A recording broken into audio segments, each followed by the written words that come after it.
All right, hello and welcome to part 4 of this free training. Today's module is going to be very interesting. We're going to be going over everything related to sales. Okay, we went over the niche. We know who we're going after. We know what we're charging. What are we offering as a service?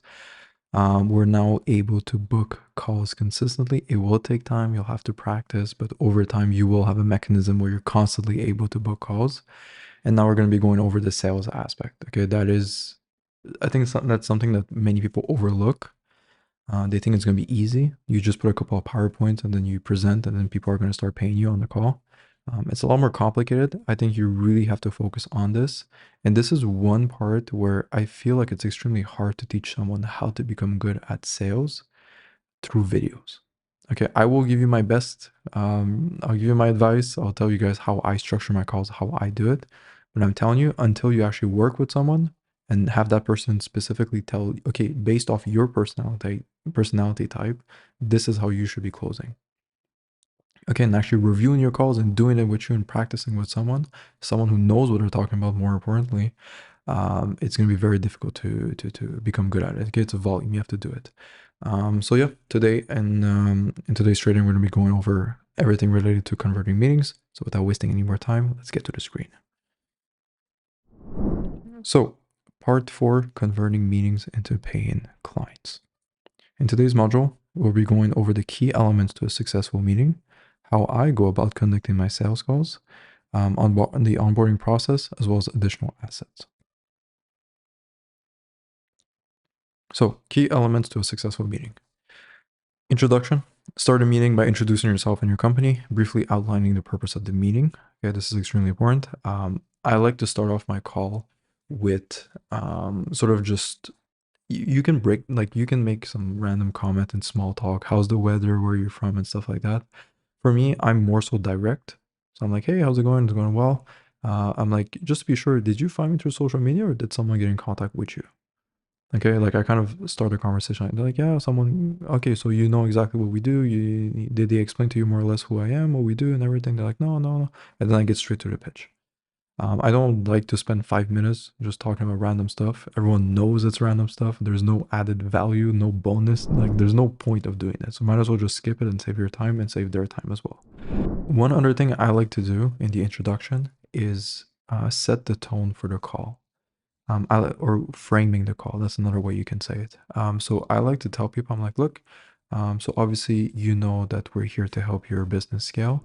I'm just gonna ask you a couple questions, see where you're at with the business, and then afterwards, if it makes sense, I'll give you a quick rundown of our service, our product, what are the expected results, and then from there, if everything's good and it makes sense to move forward, then from there I'll just explain to you what the next steps will be. Does that make sense? And they'll say yes. Okay, so I like to pre-frame the call just to give you an idea as to what the call is going to look like. So, introduction. Okay, that's how it introduced. Build rapport. Take the time to build a relationship with the person you're meeting. Ask open-ended questions and actively listen to the responses. This is important. Okay, this does not mean the whole where are you calling from, how's the weather over there, and stuff like that. That is not rapport building. Okay, everyone knows you're just wasting time. Rapport building is actually taking the time to get to understand their business, their pain points, and the current situation.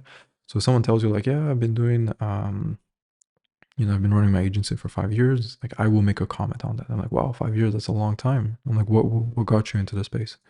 I'll make a small comment or something like that. Okay, just to sort of show them that I'm actually interested in their story.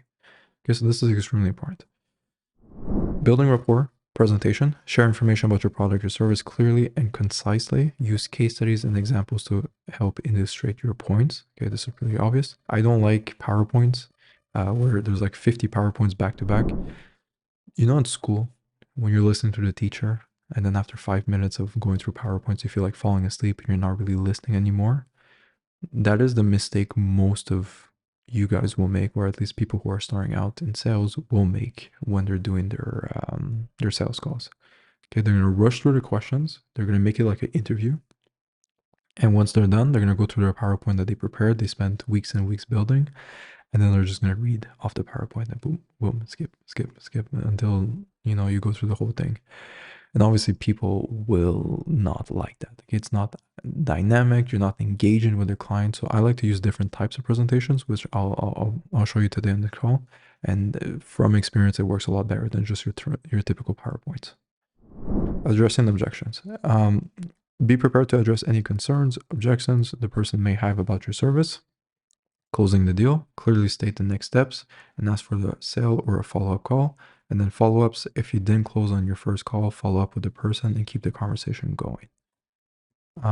My advice is to not use a script in your meetings.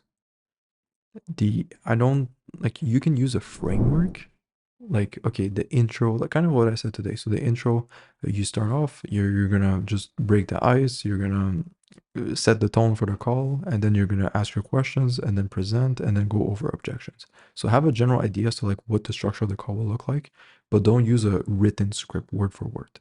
Okay, you're gonna sound too robotic. As soon as something happens and you sway off the script, you are gonna lose complete control and you're not gonna be able to sort of get back on track. Okay, so don't do that. This is my meeting structure. Okay, I would use this as a guideline when you guys do your calls. Number one, small talk, as we mentioned. Number two, establish the game plan, as we mentioned. Number three, ask questions. I put a couple of examples. It doesn't have to be these questions. It really depends of like what you're trying to find out and what you're solving as a problem, and who you're working with. Okay, so common questions for the local space is, hey, how many jobs are you doing per month right now? Okay, how much, what's the typical cost for a job working in which, like how much do you averagely charge for your work?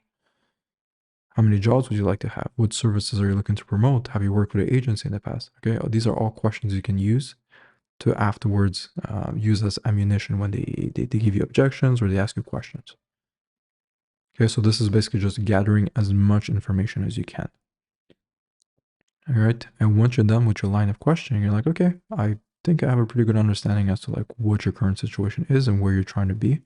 Would it be okay for me to just share you my screen so I can show you what the process is going to look like when it comes to working with us?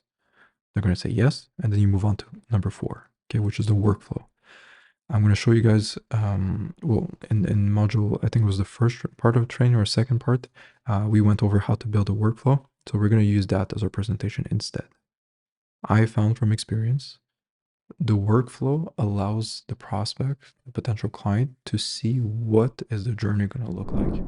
With PowerPoints, it's difficult. Okay, you have typically different subjects on each PowerPoint. They're not really related to each other. You're kind of jumping from one thing to the other.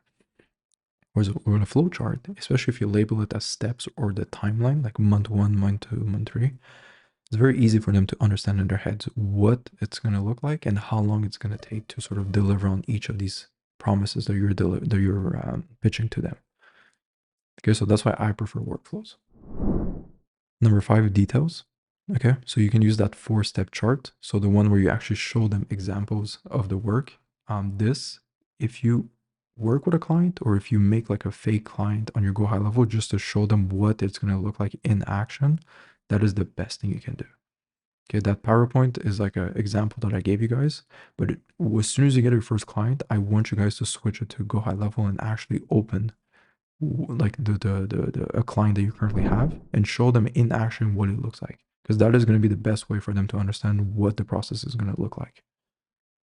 All right, once they have that, everything should be clear, and then from there is just objection handling. I don't really like to call it objection handling. That's what most people call it. It's more so just clarification and answering questions. Okay, because if you are getting objections, then typically something went wrong, either before the call or after. But it's true, you will always have objections. Okay, like even if your presentation is perfect, you're still gonna have that occasional, I need to think about it, I need to speak about it with my wife, it's too expensive and everything. Okay, and then number step, you go for the close. And I would pitch the price at after 0.6. So once you present them everything, they have a good understanding of what you do, what you offer. Then when it comes to objection handling, they're going to ask you a bunch of questions. You keep answering questions, you keep clarifying everything until they come to you and they're like, okay, this is good. Or until they say, okay, how much is this? All right, you do not try not to bring up the price yourself. Sometimes it will happen where the guy's like, yeah, it makes sense, I understand everything. And they're just going to sit here and not ask you the price. So you kind of have to bring it up. But typically people will ask you a bunch of questions, and then that's when you answer everything. As soon as they ask you, okay, how much is all of this? And I'm like, yeah, before I actually tell you what the price is and we talk about that, what do you think about the actual service, the product? Is this what you were looking for? Just to get them to sort of understand, like sell themselves on your product, on your service. Okay, so before revealing the price, always get feedback on what they think about your product, your service. And then from there, they're gonna say, yeah, I like it, it's pretty good. And then I'm gonna go a bit deeper. I'm like, well, what do you like about it exactly? Like, well, what is the part that you were mostly like looking to solve in your business? And again, you get them to sort of sell themselves. And then once they do it, that's when you reveal the price. Okay, you pitch the price.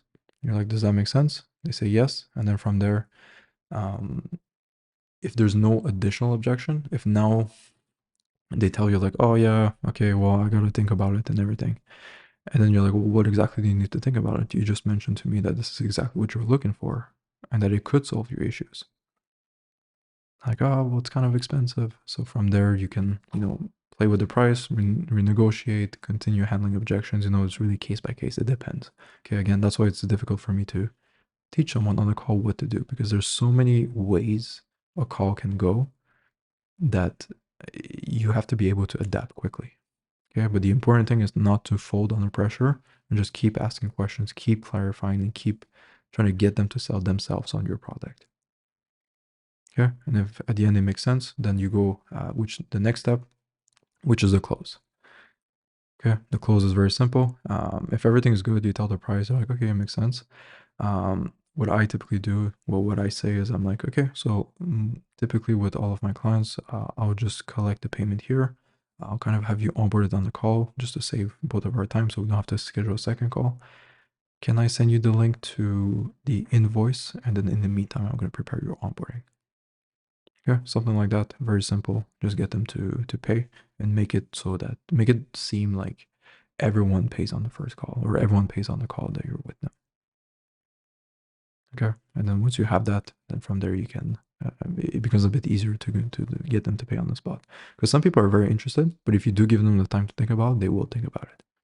But if you make it like you give them the impression of like, look, if you don't pay right now, like most of the people that we work with, they just pay on the spot. Like, is it okay if I do it the same with you? And then from there, it makes a bit more sense. Okay.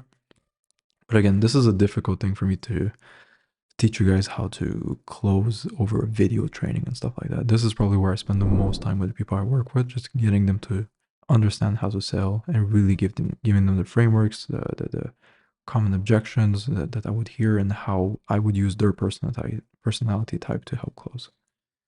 This is of course, the Lucid So as you can see, the step 1, step 2, step 3. So it gives them a game plan, a timeline of what the process is going to look like. Do not spend a bunch of time on this. Okay, don't read each square. I would really just read the step 1, step 2, step 3, step 4, and then a brief 1-sentence summary on each of these steps. Okay, so step 1, you mentioned earlier in the call that you were looking to increase the amount of customers you were getting just because you hired a new team member. It needs to fill his calendar. Is that right? Yes. Okay, and then step 2, you go over how you're going to run the ads, and then step 3, you continue. 4-step process. Here, I would show them actual examples of what the work is going to look like. So at the beginning, you can put pictures. If you're not working with a client, ideally, you would create like a fictional client on Go High Level, and then you would use that as like an example to show them what the process is going to look like. Yeah, onboarding process. This is fairly straightforward. It's like on the call, you should collect payment. So that's why I put number 1, invoice. So you send them a Stripe invoice, and then from there you send them the contract. Some people will ask for the contract before paying on the spot, which is normal. It's okay. So in that case, I would just send an email with both the invoice and the contract on there, and then make sure to schedule a second call on that first call when you're with them. Okay, you don't want to like just give them unlimited time. You want to schedule that in right away and then give them all the information they need. And then you tell them like, look, I scheduled a call for tomorrow at this time. Take a look at the contract. If ever you have any questions or anything's not clear, just save them for our call. And then on the call, I'm going to clarify anything, modify the contract if needed, if it's appropriate. Otherwise, I'm just going to have you onboarded. I'll collect payment. And then from there, we can start the onboarding process together. Does that make sense? They'll say yes. Okay. And then here, onboarding form and funnel. This is just general information you're going to need to start working with them. So like their email, Facebook ID, manager, all of these things. I will put a link to both the contract that we use as well as the onboarding form. Okay, so you'll have access to everything. And yeah, that basically sums it up for part 4, which is the sales training. Again, this is very difficult for me to put it in the video and explain to you guys exactly how I would go about selling. Just because like I have multiple closers on my team, and I'm telling you right away, the way they close is very different than when I close. So if I were to give them my training on how I handle objections, how I close, it wouldn't really work with them. Okay? But this is why like I'm a big believer in the best way for you to learn sales is 1, record your calls and send them to someone who knows what they're talking about. That is the best way for me to help someone because I can actually see it in action, what they look like. It's very easy if we're just practicing like that too, or if you're practicing with a friend to not be as nervous because you're used to speaking to that person. Okay, you're not under pressure. It's not a pressured situation. Okay, but if I actually see in action what you look like, then it's very easy for me to correct your mistakes and work with you. Okay, and that's how we help most of our students. All right, so I hope this was clear. Go over it, use the framework that I gave you guys. Get yourself familiar with it. Repeat it in your head. You can even save it on your computer when you're taking the sales calls. That's okay. But yeah, this is one of the things that you have to practice with volume. Okay, the more calls you take, the better you're going to be at it. And also, what's going to happen with most of you guys, last point, sorry for rambling, is that you guys are not going to be consistently booking 8 to 10 calls per day. Okay, so when you do book that one call, you're gonna feel as if this is what your one shot to start making money. If you screw this up, then you're never gonna be able to close anyone, or you'll never be able to book another meeting. Okay, so that's another thing to keep in mind. You guys will probably be extra nervous because you know you only have one call that week or 2 calls. Okay, but if you have 8 calls every single day, you don't really care about like messing up one call because you're like, I have another call, or it doesn't that matter. It doesn't matter that much. Okay, so I hope this was clear. We'll see each other in the next part. Next part is going to be the last one about fulfillment, service delivery, how to build a team, how to remove yourself from the process. It's going to be a very quick one, but very interesting, very important. And yeah, we'll see each other in that video. See ya.